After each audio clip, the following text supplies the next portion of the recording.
গরমে খুব কষ্টেই দিন পার করছে দেশের মানুষ। এবার প্রচণ্ড গরম পড়েছে।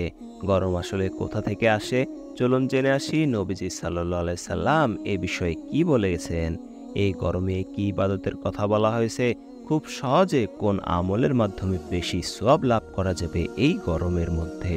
হযরত আবু হুরায়রা রাদিয়াল্লাহু থেকে বর্ণিত, রাসূল সাল্লাল্লাহু আলাইহি সাল্লাম বলেন, জাহান্নাম তার রবের কাছে অভিযোগ করে বলে, হে রব, আমার এক অংশ অন্য অংশকে খেয়ে ফেলছে। মহান আল্লাহ তখন তাকে দুটি নিঃশ্বাস ফেলার অনুমতি দেন, একটি নিঃশ্বাস শীতকালে, আরেকটি গ্রীষ্মকালে। শীত ও গ্রীষ্মের ব্যাপারে হাদিসের ব্যাখ্যা হলো, শীত ও গ্রীষ্মের তীব্রতা আসে জাহান্নামের নিঃশ্বাস থেকেই। এই কারণেই তোমরা গরমের তীব্রতা এবং শীতের তীব্রতা পেয়ে থাকো। বুখারী শরীফের 3260 নম্বর হাদিস। আরবের মরু এলাকায় উত্তপ্ত বালু ও মরুঝড়ের কারণে সেখানে ভীষণ গরম দেখা দিত। তাই রাসূল সাল্লাল্লাহু আলাইহি সাল্লাম জোহরের নামাজ কিছুটা বিলম্বে আদায় করতেন। এজন্য গরম বেশি পড়লে জোহরের নামাজ দেরিতে পড়া সুন্নত। হযরত আবু যর রাদিয়াল্লাহু বলেন, এক সফরে আমরা রাসূল সাল্লাল্লাহু আলাইহি সাল্লামের সঙ্গে ছিলাম। এক সময় মুয়াজ্জিন জোহরের আজান দিতে চেয়েছিল। তখন নবীজি সাল্লাল্লাহু আলাইহি সাল্লাম বললেন, গরম কমতে দাও। কিছুক্ষণ পর আবার মুয়াজ্জিন আজান দিতে চাইলে নবীজি সাল্লাল্লাহু আলাইহি সাল্লাম পুনরায় বললেন, গরম কমতে দাও। এভাবে তিনি নামাজ আদায়ে এত বিলম্ব করলেন যে আমরা টিলাগুলোর ছায়া দেখতে পেলাম। অতঃপর নবীজি সাল্লাল্লাহু আলাইহি সাল্লাম বললেন, গরমের প্রচণ্ডতা জাহান্নামের উত্তাপ, কাজেই গরম প্রচণ্ড হলে উত্তাপ কমার পর নামাজ আদায় করো। বুখারী শরীফের 539 নম্বর হাদিস। সুতরাং গরমের তীব্রতা জাহান্নামের তীব্রতার কথা মনে করিয়ে দেয়। তাই তীব্র গরমে জাহান্নামের কথা স্মরণ করে আল্লাহর কাছে জাহান্নাম থেকে মুক্তি চাওয়া ও ফরজ ইবাদতগুলো সঠিকভাবে আদায় করা খুবই গুরুত্বপূর্ণ ও বাধ্যতামূলক। কোরআনে জান্নাতের কথা বলা হয়েছে। আল্লাহ বলেন, সেখানে তারা হেলান দিয়ে আসীন থাকবে সুসজ্জিত আসনে। তারা সেখানে খুব গরম অথবা খুব শীত দেখবে না। তীব্র গরম থেকে রক্ষা পেতে আল্লাহর দরবারে বৃষ্টি কামনা করে নামাজ পড়া ও দোয়া করা সুন্নত। ইসলামী পরিভাষায় এ দোয়ার নাম ইস্তিসকা বা সিক্তকরণের দোয়া এবং এই নামাজের নাম সালাতুল ইস্তিসকা বা বৃষ্টি কামনাই নামাজ। বস্তুত যে কোনো প্রাকৃতিক দুর্যোগে বা নানা প্রতিকূলতায় গুনাহ মাফের জন্য আল্লাহর কাছে একনিষ্ঠ অন্তরে তওবা ইস্তেগফার করতে হয়। কেউ অন্যের হক বা অধিকার নষ্ট করলে তা ফেরত দিয়ে দোয়া করতে হয়, তবেই আল্লাহ তাআলা মানুষের মনোকামনা পূরণ করবেন। বৃষ্টি দিয়ে জমিন সিক্ত করেন। এ নামাজ মাঠে গিয়ে আদায় করতে হয়। মাঠে যাওয়ার আগেও পরে সবাই তওবা করতে হয়। তওবা করলে আল্লাহ তাআলা রহমতের বৃষ্টি বর্ষণ করেন। তখন বৃষ্টি হওয়ার সম্ভাবনা থাকে সবচেয়ে বেশি। এ সম্পর্কে পবিত্র কোরআনে আল্লাহ বলেন, বললাম তোমরা তোমাদের প্রতিপালকের কাছে ক্ষমা প্রার্থনা করো, তিনি অত্যন্ত ক্ষমাশীল।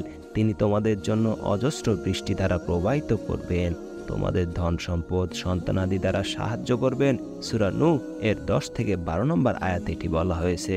প্রিয় দিনী ভাই বোনেরা, এই প্রচণ্ড গরমে খুব সহজ কয়েকটি আমল আপনারা করতে পারেন, যার মধ্যে রয়েছে অধিক সওয়াব এবং সওয়াব দ্বারা পরিপূর্ণ। যার প্রথমেই রয়েছে পানি পান করানো। গ্রীষ্মকালে তাপপ্রবাহের কারণে মানুষ বেশি পিপাসা অনুভব করে। এ সময় পিপাসার্থকে পানি পান করানো একটি উত্তম কাজ। এক ব্যক্তি রাসূল সাল্লাল্লাহু আলাইহি সাল্লামকে প্রশ্ন করলেন, কোন দান উত্তম? তিনি বললেন, পানি পান করানো। সুনানে নাসাইয়া 5456 নম্বর হাদিস। ইমাম কুরতুবী রহমতুল্লাহ বললেন, তৃষ্ণার্থের তৃষ্ণা নিবারণ সর্বোত্তম মহৎ কাজের একটি। হাদিসের অন্য এক বর্ণনায় এসেছে, রাসূল সাল্লাল্লাহু আলাইহি সাল্লাম বলেন, সদকা বা দান জাহান্নামের আগুন নির্বারণ করে, আর পানি পান করানো উত্তম সদকা। সুনানে আবু দাউদ শরীফের 7435 নম্বর হাদিস। 2. নফল নামাজ আদায় করা। অতিরিক্ত গরম হলো জাহান্নামের নিঃশ্বাস, তাই জাহান্নামের ভয়ে বেশি বেশি করে এবং লম্বা লম্বা সূরা দিয়ে নফল নামাজ আদায় করা উত্তম। হাদিসে এসেছে, রাসূল সাল্লাল্লাহু আলাইহি সাল্লাম বলেছেন, যখন গরম বেশি পড়বে তখন বেশি বেশি নামাজ আদায় করো, কারণ অতিরিক্ত গরম হলো জাহান্নামের নিঃশ্বাস। মিশকাত শরীফের 591 নম্বর হাদিস। 3. বৃষ্টির জন্য নামাজ পড়া। গরমের কারণে সবাইকে কষ্ট পোহাতে হয়। এ সময় তাপপ্রবাহের কারণে জমিন শুকিয়ে চৌচির হয়ে যায়, আর্দ্রতা না থাকার কারণে গাছপালা মরে যাওয়ার উপক্রম হয়। তাই তাপপ্রবাহ থেকে বাঁচতে শস্য ফলাতে প্রচুর বৃষ্টির প্রয়োজন হয়। একই সঙ্গে পশু পাখির খাবারের জন্য যেমন বৃষ্টি দরকার, এ সময় তীব্র তাপদাহের সৃষ্ট নানা জটিলতা ও কষ্ট থেকে মুক্তি পেতেও আল্লাহর রহমতের বৃষ্টি খুবই প্রয়োজন। এমন পরিস্থিতিতে দয়াময় আল্লাহ তাআলার দরবারে বৃষ্টি কামনা করে নামাজ পড়া ও দোয়া করা সুন্নত। 4. বেশি বেশি ইস্তেগফার করা। অনাবৃষ্টি থেকে মুক্তির জন্য নিজেদের পাপের কথা স্মরণ করে আল্লাহর কাছে ক্ষমা প্রার্থনা করলে মহান আল্লাহ অঝোর ধারায় বৃষ্টি বর্ষণ করার আশ্বাস দিয়েছেন।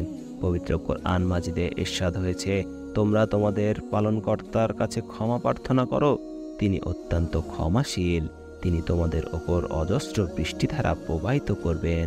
সূরা নূহ এর 10 থেকে 11 নম্বর আয়াতে এটি বলা হয়েছে। প্রিয় দিনী ভাই ও বোনেরা, এই অতিরিক্ত গরমের দিনে আমরা জাহান্নামের কথা স্মরণ করে আল্লাহ তাআলার কাছে বেশি বেশি ক্ষমা চাইব, বেশি বেশি ইস্তেগফার করব এবং যে সহজ আমলগুলোর কথা আপনাদেরকে বললাম, ইনশাআল্লাহ আমরা সবাই এই আমলগুলো করার চেষ্টা করব। সকলে বলুন আমিন।